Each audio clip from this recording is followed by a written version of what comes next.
କାହାଣୀ ମୂଲ୍ୟ ଏବଂ ଆତ୍ମସମ୍ମାନ। ଥରେ ଜଣେ ଶିକ୍ଷକ ଶ୍ରେଣୀରେ ପିଲାମାନଙ୍କୁ 50 ଟଙ୍କିଆ ନୋଟ୍ ଦେଖାଇ କହିଲେ, କିଏ ଏହାକୁ ନେବାକୁ ଚାହୁଁଛ? ହାତ ଉପରକୁ କର। ସମସ୍ତେ ହାତ ଉପରକୁ ଟେକିବାର ଦେଖି ଶିକ୍ଷକ ନୋଟ୍ଟିକୁ ମୋଡ଼ି ପୁଣି ପଚାରିଲେ, କିଏ ଏବେ ମଧ୍ୟ ଏହାକୁ ନେବାକୁ ଚାହୁଁଛ?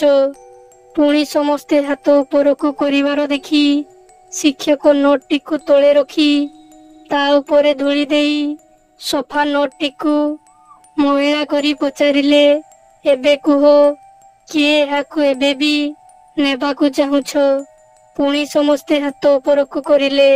ଶିକ୍ଷକ କହିଲେ, ମୁଁ ନୋଟ୍ ସହିତ ଯାହା କରିଲେ ମଧ୍ୟ ତମେମାନେ ଏହାକୁ ନେବାକୁ ଚାହୁଁଛ, କାରଣ ଏହାର ମୂଲ୍ୟ ଏବେ ମଧ୍ୟ ସମାନ ରହିଅଛି।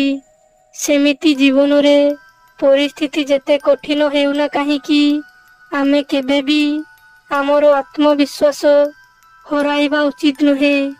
ଜୀବନରେ ଆସୁଥିବା ଅସୁବିଧା ଦ୍ୱାରା ଆମର ମୂଲ୍ୟ କେବେ ବି ପ୍ରଭାବିତ ହେବା ଉଚିତ ନୁହେଁ।